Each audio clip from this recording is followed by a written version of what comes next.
that we face every day. And this we pray in the name of Jesus Christ. Amen. Amen. Councilman Jensen will give our pledge. Let's do that. Please stand. I pledge allegiance to the flag of the United States of America and to the republic for which it stands, one nation under God, indivisible, with liberty and justice for all. Thank you. Okay, I need a motion for approval of the meeting's agenda. I'll make that motion. I have a motion. I'll second. Oh, Those in favor say aye. Aye. Logan got it. Opposed. We'd like to welcome anybody who is here for scouts or students or citizens who are here just visiting with us. If you have an interest in wanting to say something to the council, we'll certainly give you 3 or 4 minutes to express concerns that you might have. The sign-ups, so that we have it for the record, the sign-ups are out in the foyer, and then give it to this lady, Kim Crane, and so that she can put it as part of the minutes. So, great. We have a special presentation tonight, so we're so excited. But and Leanne Powell, the executive director of the Utah Recreation and Park Association, is here to make the presentation. So we'll turn it over to you. Thank you. Thanks for having us. We appreciate it.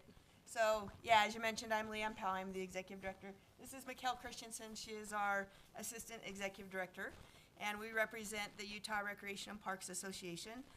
Many of you have seen me before because it seems like this is a pretty regular occurrence. We like it. We like it. We get to come down and celebrate the great work that's happening in Springville. So we appreciate you taking just a few minutes to let us help celebrate with you your great Parks and Recreation programs and your staff that are doing great work. So when we look at different awards that we get each year before our spring conference, we take award nominations. This year we had 120 award nominations for various categories, and we get all of our past presidents together in a room. So this year we had about 20 people that got together that were all integral part of our Parks and Recreation Association that go through all of these awards and really kind of with a fine-tooth comb try to decide who's going to be awarded some of these things. And really, as a profession, we have kind of 3 strong pillars that we're based on, and a lot of that evaluating of some of these different awards kind of go back to those pillars. And those 3 pillars, health and wellness, like we really feel like the foundational element of what Parks and Recreation does is trying to create healthy communities.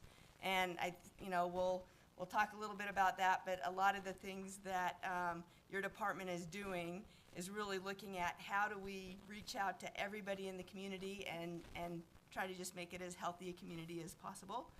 The second pillar is conservation and sustainability and trying to take our lands and open spaces and parks and have them be available for generations to come. I think, as you well know, a lot of the projects that you've got going on right now are that idea of, how do we preserve this beautiful land that we have for future generations and the kids that are coming behind us. So that sustainability, and then the idea of recreation for all.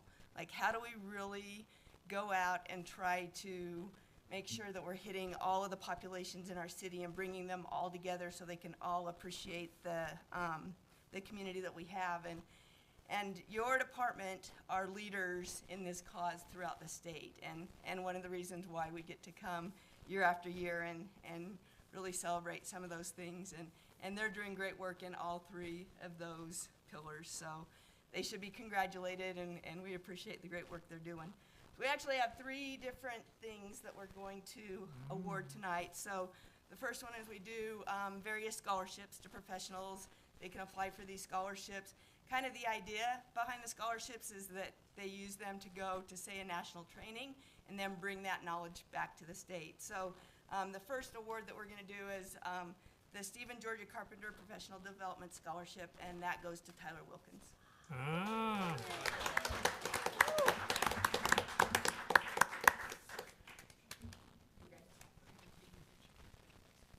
Sure, absolutely. Excellent.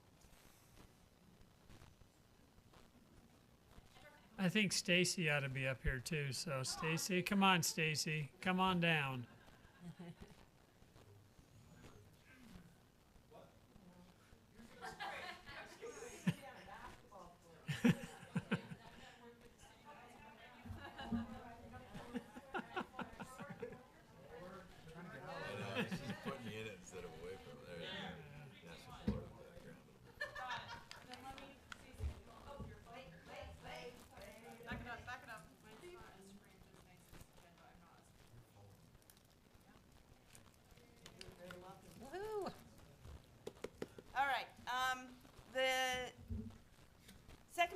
have was for Innovation of the Year.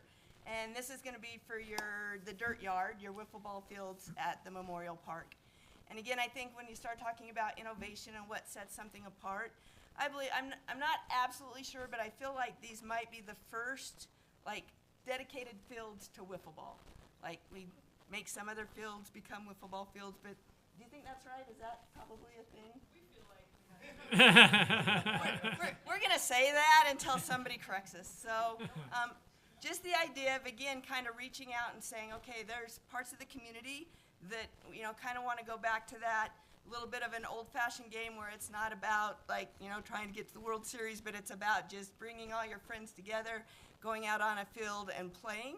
And I think, you know, just the popularity of those fields, some of the tournaments they're being able to run and the things that they're doing on those fields really speak to that ability to reach out to the community. So, again, on behalf of URPA, the Innovation of the Year goes. Wow, Yay! very good. Nice. Thank you.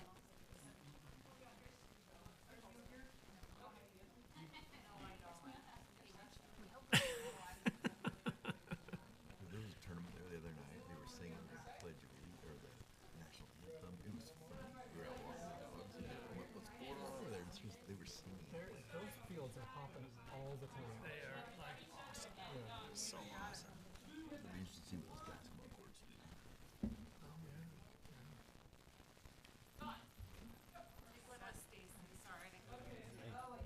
When in Rome. See, they have orange and blue every time. Every time. Every time. Is it the same group? Yeah, hang out. Let's hear this next one. All right, we can do that. We're going to take a picture first. We're missing this one. Oh, we'll take a picture of the award and then say what it was.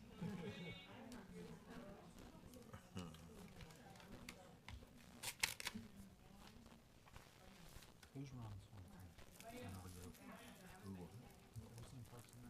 All right, except for, Is it? I was wondering. Okay. Cherry Ridge. Well, Cherry Ridge is getting something. yes. Woohoo! So this award was for the outstanding facility across the state. It is for your Cherry Ridge Bike Park. And I think just one, taking a location that maybe had some challenges, but beautiful location, and figuring out a way to build a beautiful bike park and tie it into mountain bike trails and hiking trails. And again, just that, how do we conserve some of the great land that we have and make it useful and bring the community together. And I think this, again, is really a testament to being able to do that, to thinking outside the box and finding ways to bring the community together. So that is our outstanding facility for 2025. So congratulations. Very good. Yeah. Nice. And then the last thing I'll just add is when we come and give these awards, it's not just to the department and their leaders, but it's to you as community leaders, because they could not do the great work that they're doing each and every day without your support. And we know it takes support in a number of different ways, financially and you know, what is best for the community. And for you guys to value health and wellness, conservation and sustainability, recreation for all, means the world to all of these, you know, statewide, and for other cities to look at and say, this is a model for what we're trying to do. So you should be commended. Great work that you're doing, and thanks for the time to come and celebrate your people. Thank you. Well, thank you very much for taking the time to come here and to be here. We love what they do, and we love the energy that they bring to it, and they are just fully engaged, and they're all a great team. I've said so many times, we've all said so many times, that Stacy does such an incredible job. I mean, she literally is just a bundle of energy and just well driven, and she will always, always, always defer to her team, saying they are awesome. I work with the most wonderful people in the world. Now, that's the sign of a very good leader, and I just really compliment her, and I compliment everybody. And if you want to see them in action, if you want to see some real effort, see them during our city days. I mean, they are just exhausted by the time Saturday night comes. But we're just so grateful for everything they do in the community. And it is kind of a uniqueness, if you will, in trying to create a quality of life, not to pick all the champions of this and that, but to be much more holistic in looking at everybody in the community. And we're very grateful that they've done that. So thanks again. We really appreciate it. So, all right, with that, we're going to adjourn. No, I love it. Okay, we have a couple items that we'd like to do. We have the consent agenda. We pulled one item off just for an explanation. So we have number 2, which we're going to do for a consent agenda. And I'll look for a motion for item number 2 for an approval on that consent agenda. I motion that we approve item number 2 on the consent agenda, the minutes for July 1st, 2025, work Yep. and regular meetings. I have a motion. Second. Those in favor say aye. Aye. Aye. Those opposed. And we'd like to take just a minute and just maybe explain a little more about the resolution that I'm going to be signing for a sale of a piece of property. I'm not sure who is going to do that. John, why don't you just take a minute? It's not to go through in detail, but I think just if a common citizen wanted to know, I think that it would be important for them to know kind of what it is and what we're trying to accomplish. So. Yes, thank you, Mayor and council members. This item is dealing with the Santana property, and let me just pull up a couple of slides here. Let's just start with the brick wall, I guess. But the Santana property, which is just off of the new exit that's being built right now, which would be the 3rd Springville exit off of I-15. The Santana property is called that because there was a race car track at that location, so historically we just call it the Santana property. The city, starting back in 2014, started to become an owner of this property, and I think we fully owned the property, which is roughly 55 acres by about 2020.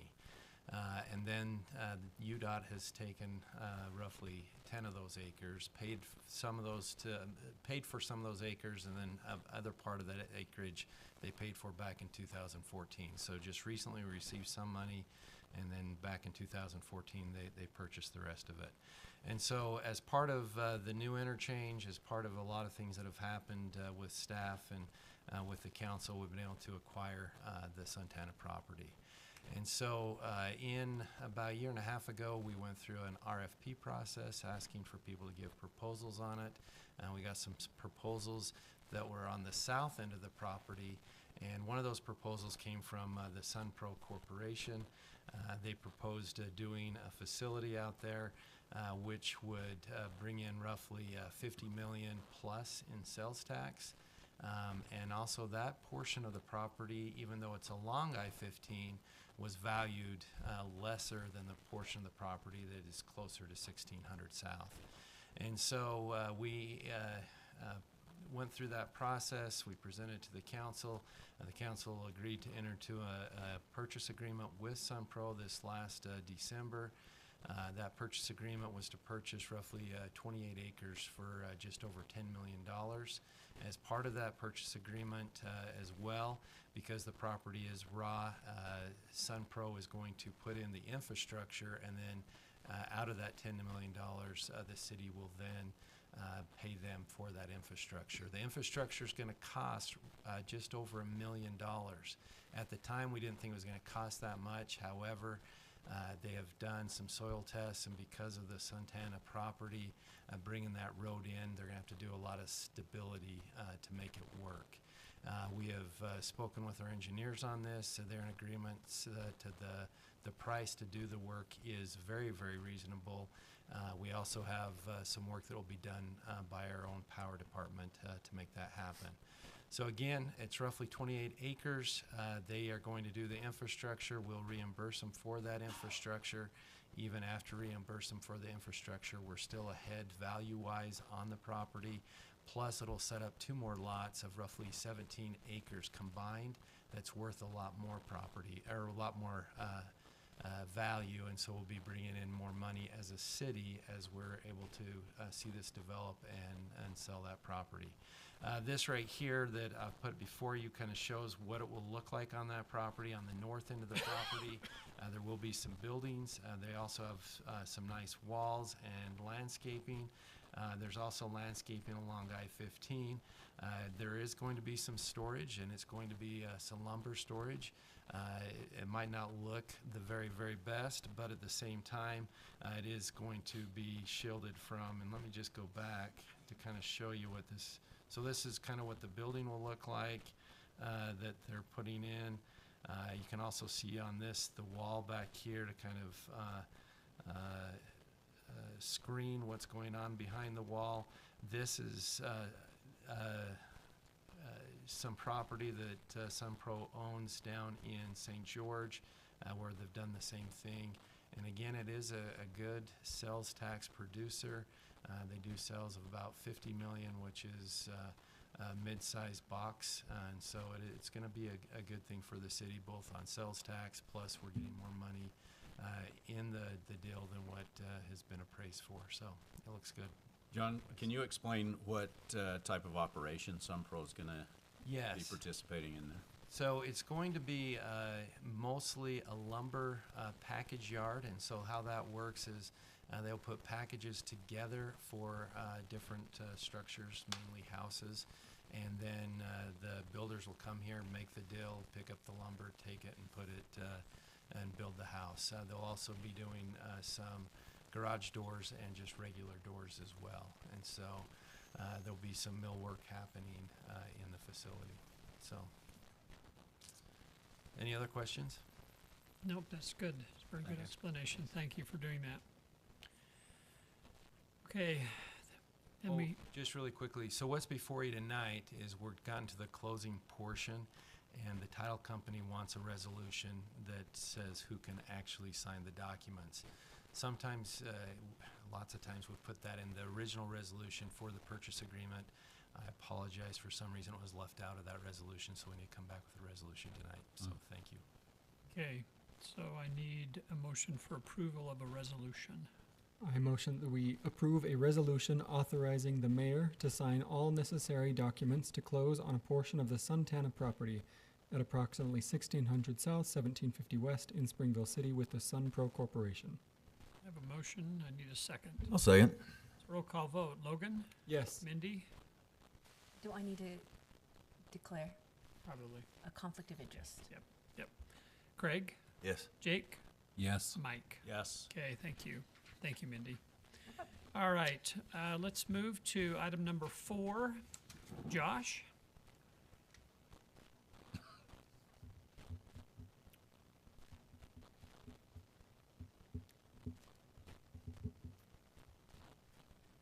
I'm actually going to have Jed Nilsson, one of our building inspectors, Very good. give you the presentation on this one.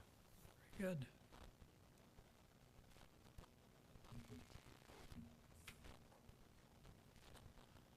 Hello, council members, mayor. I know most of you, but for those that don't know me, my name is Jed Nilsson. I'm a building inspector 2 within the city, working under Josh Yost. So what I have before you this evening, let's go away. There we go. We just need to make some updates to our Title 10 within City Code. It is outdated with, I'll just jump to this. Some of the wording within Title 10 is referencing old building codes that is no longer utilized by the building industry. We are now on a different code cycle. That code cycles about every 3 years. The state of Utah adopts that about every 6 years. In Title 10, it says we are still using 2006 building codes. No longer using those. There are multiple locations within Title 10 talking about the different types of code books that we use as officials and that contractors use, citizens use as they are building their projects. Some of those are like International Building Code, International Plumbing Code, Mechanical, Electrical, so on and so forth. So in each one of those sections within Title 10, we're just referencing the new codes, but we're not going to reference them by year because then I would be coming and presenting to you every time the state adopts new codes. So we're going to put wording in there that is very, it's I wouldn't say generic, John. Would you agree with that? It's Well, it references each code individually without the year, so yes. So it's, as the state adopts new code, we just are saying that our code will follow what the state adopts with whatever the state amends to that building code or. So it auto updates every single time? yes, it will auto I was like, update. sorry, who's Yeah. talking? Yes. And currently, our code does have a section that does kind of help it auto-update, but what Jed's doing is making it a lot clearer, and it's going to be a lot better moving forward. So this is a great change that he's bringing to you. Yes. So like I said, we're removing specific code year references that have become outdated. This is making the code clearer for citizens, contractors, architects, realtors. When they look at our city code and look into Title 10, they're not going to see an outdated year and say, oh, so I should be building to this rather than what the state has adopted and would like us to inspect to and build to. Yes, any questions? Is there any pushback from contractors or our own inspectors on this? No, because this is a state-adopted building code, so all contractors have to follow this, inspectors have to follow this. And you guys get notification when those changes happen, even though they auto-update, you're notified so that our people don't look dumb when they go Yep. out to... Yep, the building industry, even inspectors, that is something that is well followed. A lot of inspectors are actually involved in the legislation when that changes, as with contractors, realtors. So that industry follows it. The only people that probably wouldn't be aware of it is the citizens. It's just that it's not in their wheelhouse. So, but that's why I'm here, to interface with the public when they come saying, hey, I have this project, what would I like to do? How do I build it? We say, hey, these are the codes you need to follow. Well, it's certainly not in my wheelhouse. I read it. And I found out the Old Testament's a lot more understandable than that, what I was reading. Yes, it so is. just so you know. Yeah, you won't fall asleep, or you will fall asleep reading this, but the Old Testament maybe not so much. Yeah, yeah. Okay, other questions? If I could too, our building officials, inspectors, they go through a lot of training every year. They're constantly reading, updating. I mean, they know these codes inside and out. So when it comes to them knowing what's coming up next, they're on the ball. So Excellent. So this just makes it, you don't have to bring it back in front of us every time there's a little change. Yes, sir. yeah, Yes, sir. And so, people aren't confused by the year in which code cycles are being used. That's great. So, Thank you. Very good. Okay, I'm entertaining a motion then. All motion to approve ordinance number 16-2025, amending Springville Code Title 10, Building and Construction. I'll second. Okay, it's a roll call vote. Mike? Yes. Craig? Yes. Logan? Yes. Mindy? Yes. Jake? Yes. Okay, very good. Thank you. Councilman. Yep, women. absolutely. John, you're up for a memorandum of understanding. I'll let you deal with that, John. Oh, don't leave.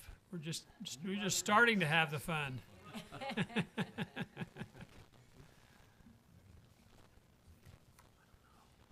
Scary's really just be about 3 minutes behind. Oh, we got a closed session. Sorry, John. no, you're good. This memorandum of understanding comes from a joint resolution that our council and the school district's board entered into before they started the construction on the new high school. The joint resolution, the parts in it that deal with the memorandum of understanding, there's basically three big things that it helps to resolve between the two entities. The first are in the joint resolution underneath the resolution that talks about Red Devil Drive, which is a road, and I'll show you where that road is, that goes right by the new high school. Both entities decided that they would split the cost of that road equally. And that's pretty big. When it comes to schools, there's a lot of ways that a school district can get out of paying for a road. And they looked at the site plan. They said, hey, this road is going to make it better. We will participate equally. And we decided to participate equally as well. There was also property exchanges that were going to take place, and I'll quickly explain those. And then there was new city improvements that were supposed to take place as well. And then part of the resolution said that the city staff and the district staff would work together so we'd come with a final outcome of how this is all going to work out, and that's what's before you today in this memorandum of understanding. Just to show you the different properties that were exchanged, you can see district properties that will come to the city. There's roughly 17.3 acres mentioned in the memorandum of understanding, or in the joint resolution. However, we did not receive all 17.3 acres, because as the site progressed, things were moved around, and roughly 2.19 acres we didn't receive, but we have received credit, and I'll show you that in just a minute. But we were supposed to receive all this property down here, but with everything that was going on, things have changed, and so we are not going to receive the property down here. We will receive all this property up here. We've also, we have already been deeded the Memorial Park property that the wiffle ball fields are on, and property of the CRC. Springville properties that will be deeded or have been deeded to the district are the property that's underneath the new school right now, and that was Spring Acres, I apologize, Spring Acres Park, and then also to one of the softball fields. One of the reasons why we did that is because the school district needed to own one of the softball fields to meet the requirements under federal law for making sure that both the softball and the baseball had their own field. This is the properties we received. Again, the property at Memorial Park, we received 1.45 acres as part of this deal. That's where the new jazz court's going to be located. We have a parking lot that came with the property, and then the two wiffle ball fields were put in this location. If you go out and look at the property that we received behind Meadowbrook, you'll see 6 pickleball courts that are already installed, and they're looking to pour concrete for the next 6 pickleball courts as early as this coming week. It's all torn up, and they're getting everything leveled to pour that concrete. For the improvements that they were supposed to give to us to make it equal between what we were giving up and what we were receiving as a city, they were going to redo the city pony fields and the softball fields, everything on it, and they've actually gone above and beyond. I'll show you some pictures, but they did everything brand new plus on those fields. So the district has fulfilled that responsibility pretty well. Right now they're building the North Green property. If you go down there, you can see that. And then the South Green property, as I mentioned, we didn't receive that property, but we're going to get a credit underneath this MOU. So here's the new baseball diamonds, and they are just phenomenal. It's been fun to see. Brand new lights, and the lights alone for the different fields that are south of the high school baseball field cost $1 million alone. And so you look at that, and what we had before is we had lights, but those lights were actually starting to come down. We actually had a light pole break in a storm, and so we've gotten great facilities out of this joint resolution.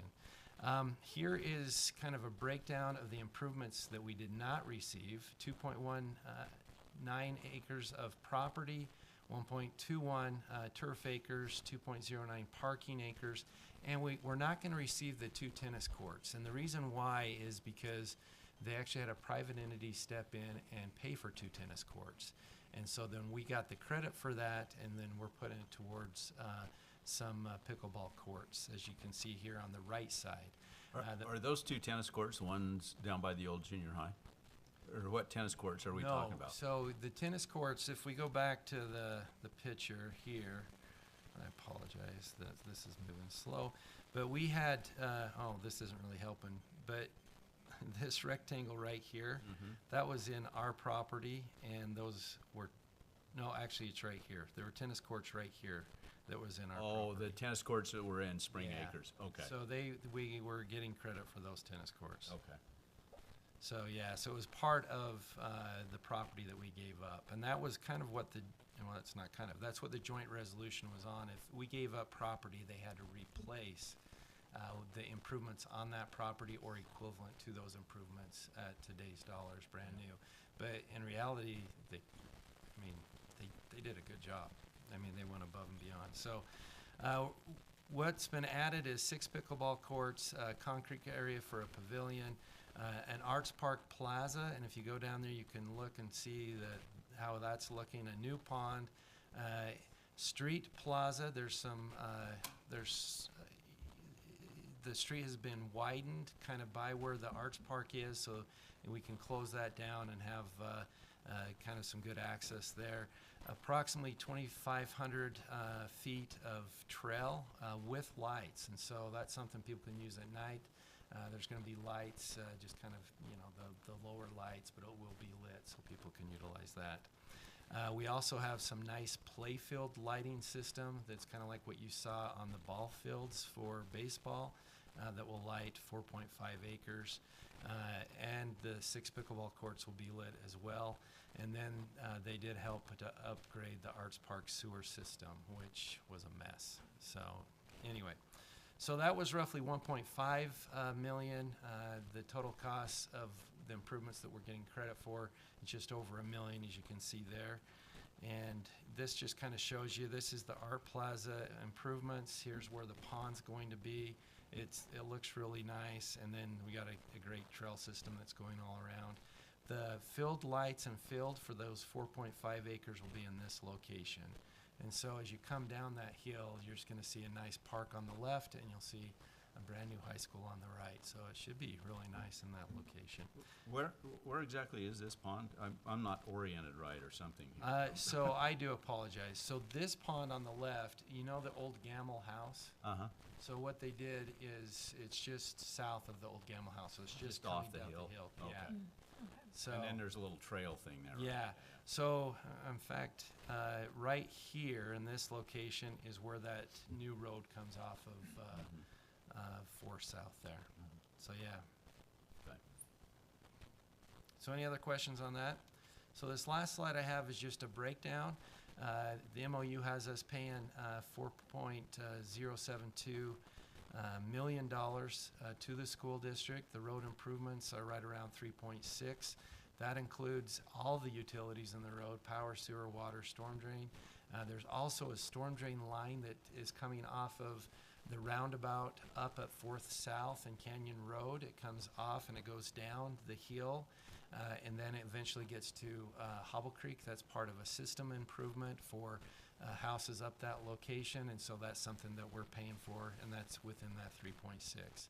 The park improvements are right around $430,000, as you can see there, after we get credit, and then for the things that we've added. So that's where we're ending up.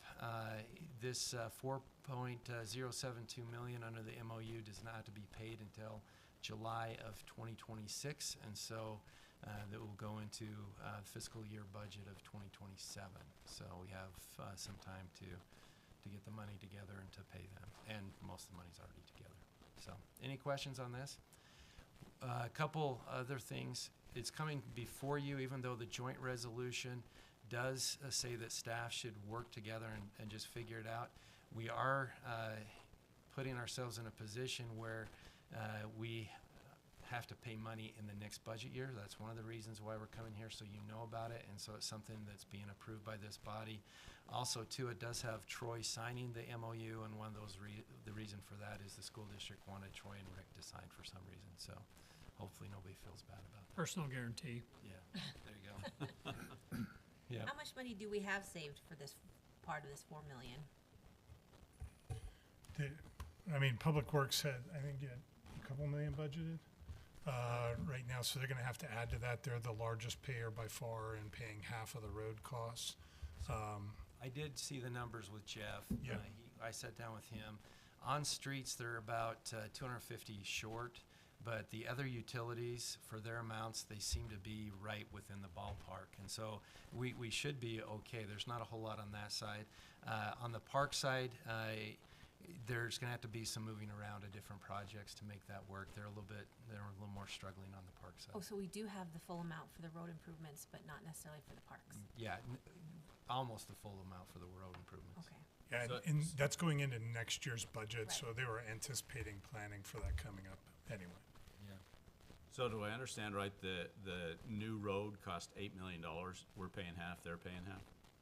The road itself didn't cost 8 million, because some of that is for, like the storm drain coming off the hill and a few things like that. So it's not, the road itself, I think, was, right around 5. So it's a huge cost, but it is a minor collector, and you're coming down a hill, so you had to, there's a lot of earthwork involved in that and a few things like that.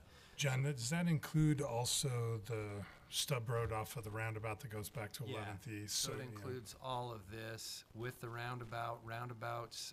We're learning, is Brad here? They're about 2 million now, is that right, a roundabout? So roundabouts are getting pretty expensive. That's one of the reasons, and Brad can correct me, but that we're going to more of a traditional intersection at the top of 620s, because we're saving about $1 million doing it that way than through a roundabout. And then what about that road that goes over to 1200 East that's stubbed right now? Is that gonna be This our one right here? responsibility, or No, is that's is the school. doing Yep, all of that's that? part of the school and part of the cost, so. Very good. Other questions for John? Are they gonna put a four-way stop at that end of the stub when they put that in? Or is that just gonna be open? Yeah. Mhm. Right. So just 2 stop signs on, okay. So stop here and stop here, is that right, Brad? Okay. But at 4 South, it's anticipated there'll be a traffic signal. Up here, at this location. Okay, great. And that is actually a cost that the city is going to fund. It's roughly 400,000 is what we're estimating. And that's not part of the numbers that I was telling you about that Mr. Anderson and I were looking Is at. that for, like, stop going all ways, or are you gonna be able to turn left? Or do we know yet? At the top on 4 South? Really? Yeah. So even a left-hand turn? Yeah, 'Cause we had bounced a little bit on that, hadn't we? Well, Well, they're go ahead. they were trying to get it so it would just be a right-hand turn, Right you on come lane, go around, to the come like roundabout, turn this. around, come back down. Yeah, so the four-way stop will be better for them and for us. One of the things that they've made very clear, and state law really helps them, is putting in roads like this is not something they have to do. And Yeah, so, that's true.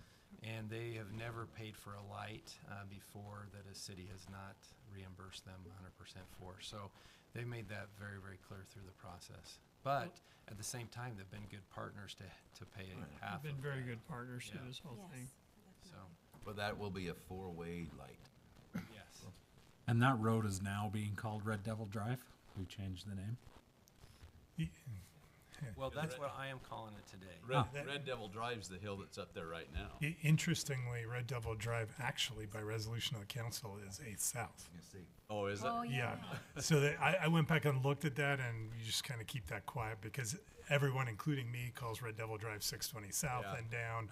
So we probably need to come clarify all that with this on how you want to Well, call and stuff. one Red of the- Devil Drive used to end and turn and go up the hill, because it didn't go all the way through the dip Oh, that's true. a few years ago. Yeah. So That's true. Red Devil Drive was the left-hand turn. Well, and one of the problems we've had too is anytime we put up a sign that says Red Devil Drive, it doesn't last very long. I think I might have one of my, oh, no. We should just sell some. So anyway, Yes. There's a money-making opportunity Yeah. for you, Brad. Yeah.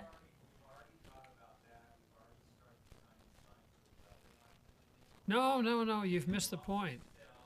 Oh, there we go. There Okay. you go. Yeah, good. There you go. Yeah, Yeah, I mean, just get the price up there so that you can Cover your recoup some of your party fund. It would make more money if we just put a camera on it and then send it through the court system. Just- No, so speaks an attorney. I think that you could make a lot of money. Every child should have a Red Devil sign in their bedroom, the problem with that is legally. it's probably a lot of I grew up juveniles, with so one. we would Yeah, make that's the true. money. Be the state would make the money. So All right.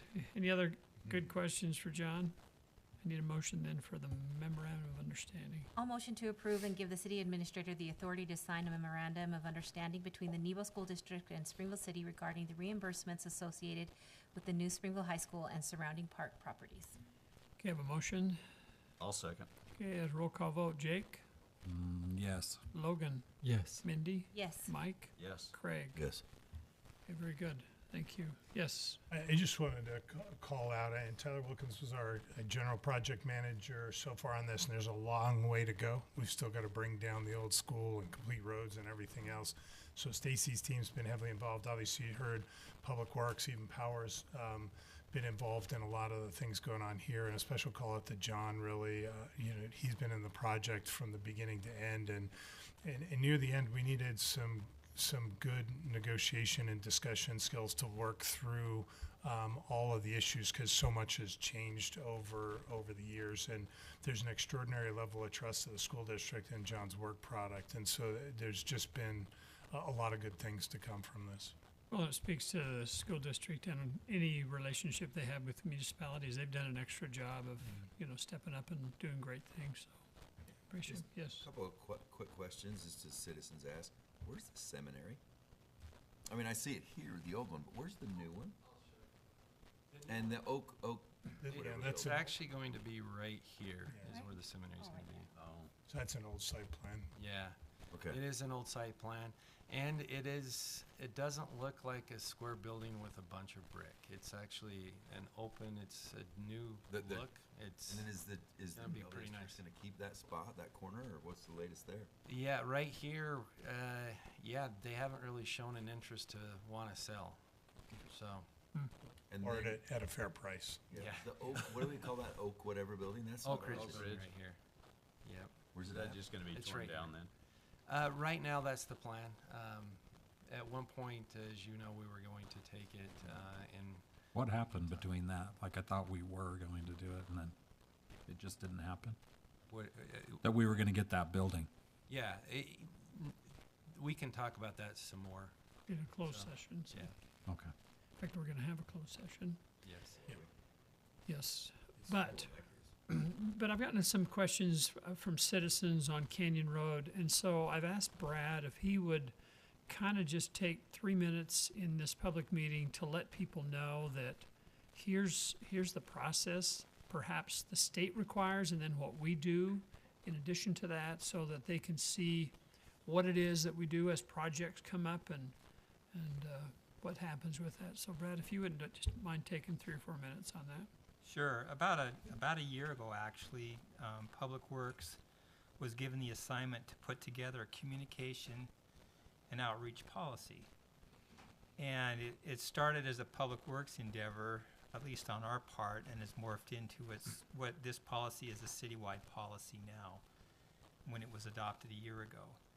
So and I'll speak from the Public Works point of view, but what I'm saying applies to whatever department in the city. And so when we have a project, one of the first things we do is we look at how the project or whatever's happening affects the normal routine of the citizens. We go about our day and we're pretty much doing the same thing over and over again. And if Public Works comes in and changes something, like we close a road or we start a project or whatever, we look at what the disruption is to the community, what it does to them. And we actually, in this policy, we talk about notification based on the intensity or the anticipated disruption. And so within the policy, we have 3 levels: low, mid, and high level. And so the first thing we do is say, okay, where's the project located? What is it doing? How's it going to affect the public? And then once we say, well, this is going to affect, say, a mid-level, then actually in the policy itself, it talks about what you would do with a mid-level city-sponsored activity. And so we go through, and with that, then it tells what kind of notifications we need to do and so forth. And so in the case of Canyon Road and 620 South, we went through and looked at that and deemed it as a mid to high level, and we'll call it high just for that case because we followed the high level procedures. And that is that we went in and we put out notifications to over 300 residents in the area, door hangers, that had both the information, the simplified information with a, what do you call the little codes that you can read with your phone? QR code, there you go. With a QR code that sent them to a website to where they could look at the full things we were doing. We also put things on social media and on the city website itself. And so that way we were able to get with the residents in the area. And they had the door hangers, and we actually had people call in, and I would answer a lot of their questions and so forth. Also, we have the electronic signs that were put up that says there's gonna be some changes coming up. Now, the first day of what happened at Canyon Road, the contractor put up the wrong traffic control. That's been fixed, and we've been working with that. And actually, Troy got stuck inside the traffic control and couldn't get out of the traffic control. But, and those things happen in construction, they do, and so we've worked with that and got it through. But literally, Public Works and all the departments are following this policy. And whether it be, we have for example, a water main break, we have Everbridge notifications, or we actually go out and knock on doors or put door hangers on to let people know what's going on, because we want to make sure they understand what's happening. And is there a set like lead time that you would say, okay, based on a high level, that you would put this out within 24 hours or 7 days or 10 days? What is the timetable? Is it stated in there what you do? So there's, and for example, in here it talks about a 48-hour notice for high level, right? And that's to the people that are right in there that are going to be affected greatly. We thought about Canyon Road, for example, and that's kind of a pass-through. So how do you tell somebody that lives in Grindstone about this? So the VMS signs, the electronic signs were put up. The people closer to that, they got their notices, I think, 5 days in advance that we put those out. And so that's kind of just the way we look at it to gauge how the community is going to be affected. In the case of the 620 South Canyon Road also, we've been working with the people right in that area for years. Yeah, I was going to jump in there and say there's a section of the policy that deals with project planning. So well before, not 48 hours before, when projects are in the planning stages, the immediate neighbors get notifications so that they can be involved in kind of actually what's going to happen on the ground. Again, there's the question of who's the one that's impacted if you do an intersection or if you put a bike lane in or what, how far does that go? Because anyone could drive that section of town. Or a detour. Yeah, that as well. So each department does as best they can in terms of trying to figure out kind of balancing between kind of over notification and under notification. And we're not going to hit it perfectly every time, but I think that 620 intersection is a pretty good one in that most of the neighbors really knew something was happening there and were involved or were aware of the conversation was happening. Again, last meeting on the Festival Street in 2nd South, we had neighbor participation from down the street because people in the general area were made aware of what was going on. If we could constantly use feedback from the council, if you're hearing, hey, we need to expand those areas or contract them even, feedback would be very helpful for us. So is there a state law that says we're supposed to do this, or is this something that we've just done to alert our citizens better? Do you know? This is voluntary and came directly from the council, from people on the council now that asked us to do a better job at notifying. There are notification requirements for certain actions, annexations, and certain zoning type actions. There are state level notifications, but the project stuff we're talking about is completely on our side. We just do it on our own? Yeah. Okay. And we even work within our own departments. For example, I had already met with the chief and others in the police department and said, look, Houts Avenue is going to become the new Canyon Road with this detour, which means we're going to need increased enforcement along Houts Avenue because everybody's going to be going. I drove through today and there was a police car sitting right there. Now, I'm certain they're not there the whole time, but just their presence lets people know that, yeah, we're going to be watching that. Yeah. Well, this I think is very helpful, and I did this intentionally so that publicly we could let the citizens know.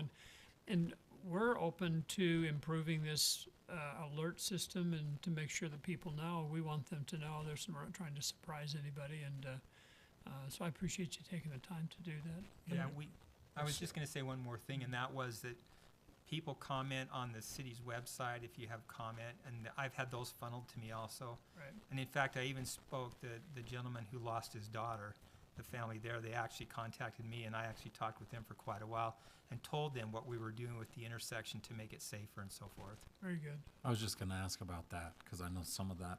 Yeah. That intersection where Houts comes into there. We had a lot of pushback from those families that were right in that area. Are they pretty satisfied given the notifications you've given Yeah, them they've about that? got the notifications. I think the issue that's kind of pending out is what to do with remainder properties, and Director Scott Sensenbauer is taking care of that after the project's completed. Because then we'll know exactly where right-of-way is and what's left over. And he's in contact with them on that. Yes, he's been meeting with them regularly. I've had a couple of people ask me about traffic calming. So as unpopular as that little roundabout has been, it's very effective at what it was intended to do. Once it is a two-way stop through intersection, are there any plans for traffic calming along Canyon Road to slow down?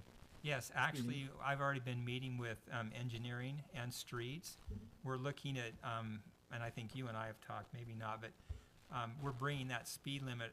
That's 35 coming down the canyon. We're going to start dropping that close to the church at 1950 East, which they call the Pizza Hut Church. That's the right name. Don't put that in the public record. But we're going to bring that down, and we have some special signing, including flashing that reads your speed and tells you the speed limit.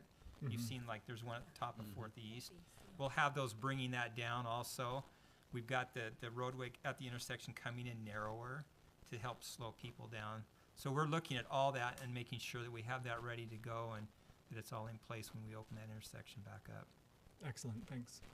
What's the timetable on getting that reopened? Middle to end of October, yeah. Excellent. It could be sooner. We've also got some utility work in Canyon Road between East House connection by 17th East down through. We'll be replacing a water line and portions of a sewer line, taking advantage of when that closure is and so forth. Sure. Very good, thank you. Mayor, just one other point on that, and Chief Haight and I were talking in between our work session and this meeting a little about it, but our emergency notification system, anything any of us can do to get more people to sign up for that is important for us to be able to communicate to people in an emergency. But on that system, when they sign up, they can also click boxes that would allow for other notifications to come for the city, and that's one way we do use to communicate with people. And the more people that are on that, the more people we can get notice out to. Very good. Okay, we have a reason for a closed session, so I need a motion in regard to property. I motion that we adjourn this meeting into a closed session for the sake of property. Second. And to adjourn, Afterwards. okay, those in, it's a roll I call still vote. second it. You want to amend your motion that at the time we conclude Yes, this? I motion that we move into a closed session, and afterward, this meeting will be adjourned Very for the good. sake of property. Jake? I second it again. Oh, okay. Oh, I'm calling for a vote. yes. Yes. Greg? Logan? Yes. Mike? Yes. Mindy? Yes, Okay, thank you. Can I have a meat shake? you thirded it.